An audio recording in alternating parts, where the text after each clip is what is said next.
Hi, I'm Tim Aldis, aka Campervan Man, and welcome to Vault. This content is sponsored by Outdoorsy. Through Outdoorsy, you can rent your camper van out to make extra cash, and you can rent a van to try van life before you commit. Vault is my self-built VW LT. It's a Series 1 from 1995. It's an LT40, so it's the 4-ton chassis, and it's 4-wheel drive. Only 1,250 were ever made. It was originally a high-top panel van, which I brought back from Lithuania, so there was plenty of restoration to do before I could start the conversion.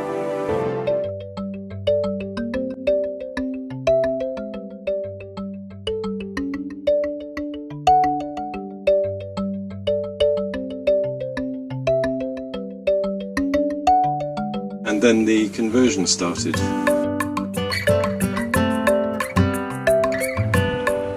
for the interior design and to get a real feel for the layout of the space, I used Google SketchUp for my 3D renderings and actually ended up with what I designed in SketchUp pretty much to the millimetre. So it's a useful tool which I certainly recommend to everyone. The furniture is all 15mm ply. It's all hand cut using a rail saw and a jigsaw. My final cuts were better than my starting cuts, so don't look too closely. I intended on using 80/20 aluminium profile all the way throughout my build. In the end, I've just used it where I really needed good structural support, such as here in the bed on both sides and in the kitchen, for example. But mostly it's just 15mm ply. It's all hand painted. I just couldn't justify the extra £100 a sheet for laminated ply. So once cut, I then treated it to 3 coats of paint. I used Bradite D5 floor paint, which is a polyurethane paint. It doesn't need an undercoat. You can simply thin it and then apply coats over the top. I sanded between each coat to give a really smooth finish, and it's come up very nicely, the sort of satin feel. Here in the back I've got storage under this side for my silver screen, my ramps, my chocks and my breaker bar for changing the spare wheels. Also in here is the box for the 6 kilo LPG gas bottle. And under the back of the van, on the side just there, is the filling point with a standard bayonet LPG fitting. This side we've got space for all the bedding in the laundry. It's also where the diesel space heater sits, and there's a jerry can mounted to the side wall here for the diesel heater, which can also be used as a backup spare diesel source. The floor itself is very thick on this particular build. It's because I've installed underfloor heating. It's a thin rubber membrane that runs the full length of the van and is powered off a 24-volt inverter. It has raised the floor quite a lot, but since I knew I was raising the roof, it wasn't a concern particularly. And one thing's for sure, it's nice and insulated underneath, whether you've got the heating on or not. One of the things that I really wanted to do in an LT is create a much more useful area of the cab, and I think I've achieved that by having a sort of step up here and then swivel seats on both passenger and driver's chairs. Passenger chair is a bit tricky, it's on a pedestal. See if I can show you, and it rises and lowers, you can see that, so you can actually attach a section that lifts it above the hump, because it's quite high to get over this engine cowl, but that works, and there's exactly enough space to have the chair in a reclining position the other way round. You actually have to lift it off the pedestal to turn it, but that's not too much of a problem. It's on a slider as well, so it goes back and forward, but that turned round is the perfect sort of lounge armchair for the front here, and the same for the driver's side. So the driver's seat's a bit trickier. It raises and lowers anyway, and it's got to, because it's got to clear the handbrake, which is on the other side there, and then you've got a swivel mechanism here, that's the handle, and you can slide back and forward. It has to go as far forward as possible to clear the steering wheel when it's turning, and the back has to be as upright as possible when it's turning, but I was quite lucky. It's all bolt through, there's nothing welded under there, but I think I was quite lucky because pretty much first time I managed to get it so that it cleared the door, cleared the handbrake. Handbrake has to be off if you want to swivel it, which is presents a whole bunch of other problems, but it does mean that this space here with the double dinette seat behind is a great lounge for 4 adults. We've had 4 adults and 3 kids in here, 3 kids in the back, 4 adults at the front sat around the table, and it's worked really well.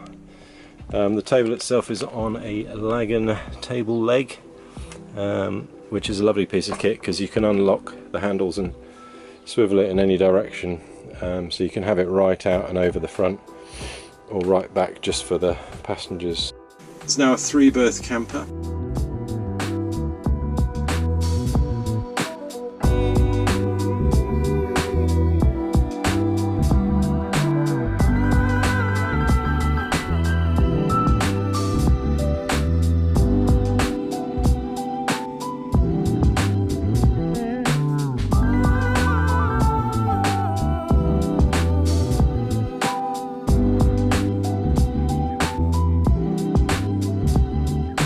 In the front, so a few modifications in the cab. Obviously I've built this shelf above, that's all custom. Got a CB and a USB Bluetooth mechless radio. I've got this is a an atomizer, an air purifier, which is just brilliant actually. You know, things get fairly stinky in diesel vehicles, but the air purifier sorts the air out in here quite nicely. So I've just completed putting in my new UK Speedo. It's still obviously in a left-hand drive dash, but it's pretty much halved my mileage overnight. Brilliant. This is a great RAM mount for my sat nav, obviously for my phone while I'm driving, and I've got my aux lights for the fog lights and the Cree light bar on the roof there. It's a 4x4, so I've got switchable high and low range four-wheel drive, and those are the diff lockers for the front and rear diffs. USB charger. Decided to ditch the cigarette the ashtray and put that in, far more useful. We've got a stereo in the front, twin speakers, and a sub under the seat. Okay, it's a free air one that just backfires into the under the seat.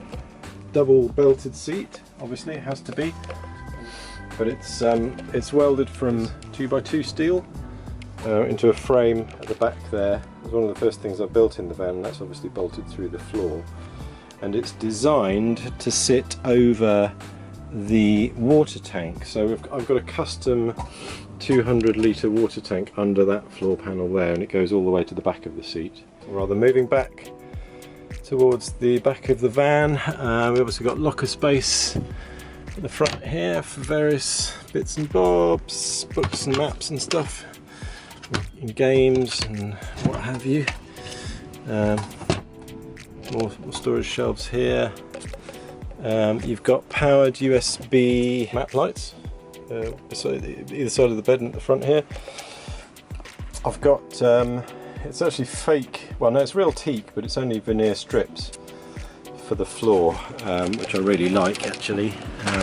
It's, apart from smelling lovely once it's been re-teaked, it's kind of got that yacht feel to it, and it's lasted quite well. I don't mind if it gets trashed, to be honest. It'd be quite easy to scrape up and relay, so I'm really happy with the way it looks. got so there's another cubby here, just bits and bobs for camping stuff, dog food, etc. Bin. This is obviously, everything's obviously custom, but it's got a lid, keep the stink in, and it just closes itself automatically, which is quite nice. And the galley. So the galley kitchen is standard campervan stuff. Just a flip up hot and cold mixer tap and a 2-burner hob, all run off LPG from a tank at the back of the van, which I'll show you. It's looking a bit shabby under there already actually. Another cupboard. This is the other side of the cupboard that you can access from the outside. And then you've got cutlery. You've got 2 drawers of pots and pans, and they are on soft close. I think that's a Blum drawer system, which is lovely. You've got, so there's a blank panel here, and I'll show you why. It's to do with the shower room, which is right next door, but above that you've got plates and sundries, and then our lovely fridge, although it's a slightly weird one because you've got to give it a real tug here, which is why we've got this additional tab here to help my daughter open the fridge. But a really great compressor fridge, and it's at the right level. Fridges are always too low in vans, so very pleased to have it, you know, right up where you don't need to continually bend down to either fill or remove stuff from it.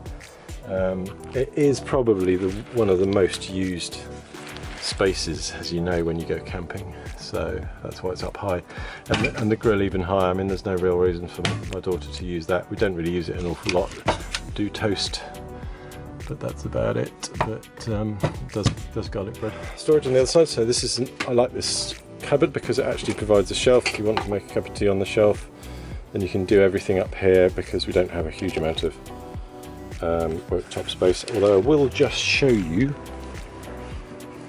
So this additional piece of wood goes across the gap, so it literally just sits on the main light switch and goes across the gap. So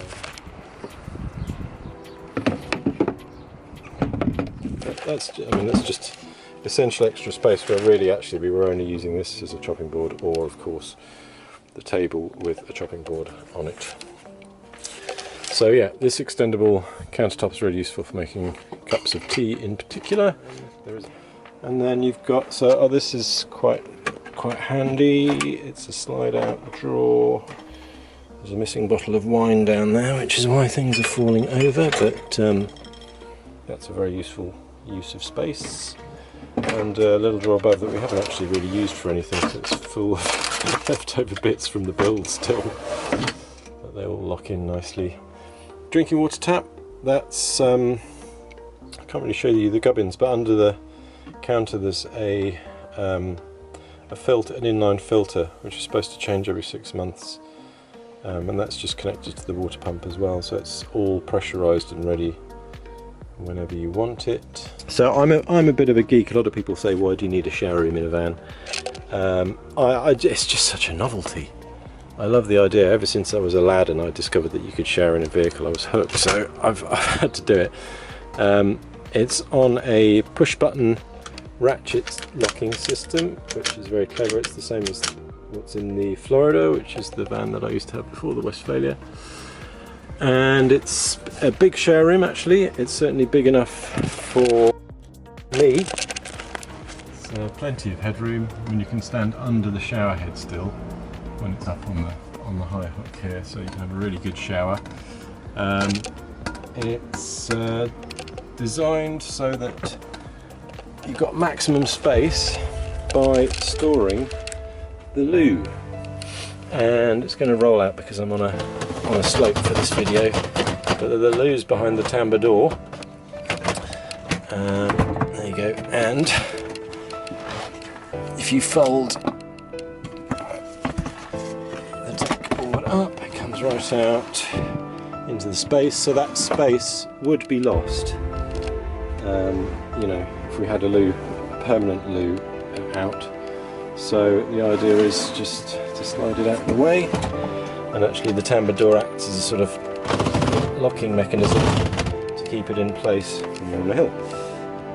And this floor, I think it was our old bathroom mat, but that's very handy. And there's a vent there for the diesel heater, so this room gets nice and toasty in the mornings. This is a waterproof loo roll holder, which is very fancy. It's a bit of yacht equipment. Another cupboard there. Cupboard here for an almost invisible cupboard for toiletries. And here as well, I managed to cut them very flush. And a horse box window, which is, I think, is great. When I'm standing having a shower, I can look out the window, and it's a lovely view up here. The fan and a light that are operated by the PIR detector there in the roof. There's another little fan on the kitchen side, which is switch operated. So the shower room's great, I love it. It's right next to the bed when the bed's down. That's the only consideration. I mean, we always sleep with our heads at this end, so our heads aren't right next to the loo. But I think if I was to be designing it again, I'd probably have the door opening the other way, because at the moment, if you get up out of the bed to have a wee in the night, the light comes on automatically and shines right in the bed. If the door opened the other way, then it wouldn't be an issue. So just a consideration, point of observation. Very little about this van that I would change actually, but that is one of the things. We've got a skylight above the bed, a hecky with a built-in screen and fly net, obviously. Another little window at the back, likewise. And then, so this really isn't a lounge. I mean, you can lounge on the right-hand seat if you want, but we almost always have the bed down when we're travelling. There's a slatted base on this side that comes up and across and slots into the holes on this side, and then the cushions flatten out and you can roll out. There's not a dead person under there, it's a bedding roll. Roll that out and you've got your bed made. So it doesn't take long at all to make and break camp.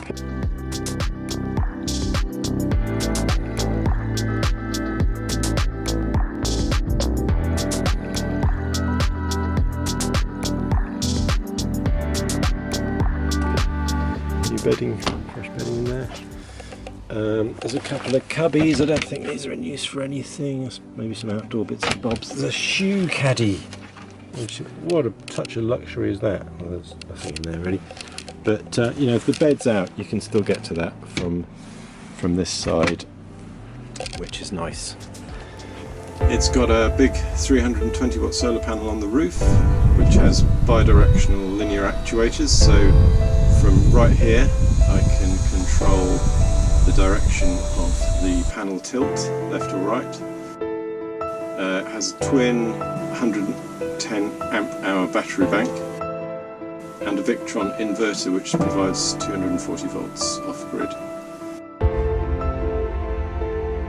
It also has a Calorifier, which is a separate circuit for hot water that is heated by the coolant from the engine when driving. During the restoration, I grafted an extension to the high top roof on, so I can now quite easily stand up. Well, it blew off once. I hope it doesn't again. Cut through the beams. Oh, front fork. Where have I put this cut in the roof? Terrifying. First cut. Ah, we have a new roof.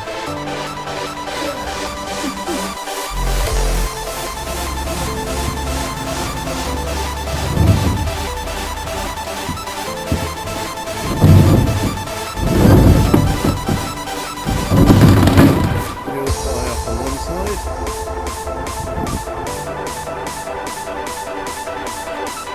Put it up on the other.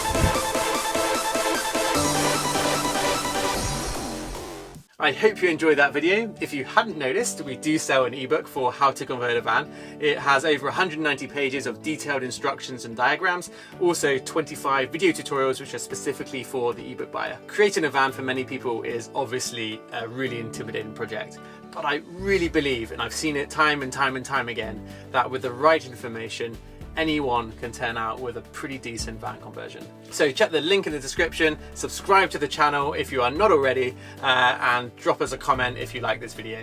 Thanks for watching, and we'll see you next week.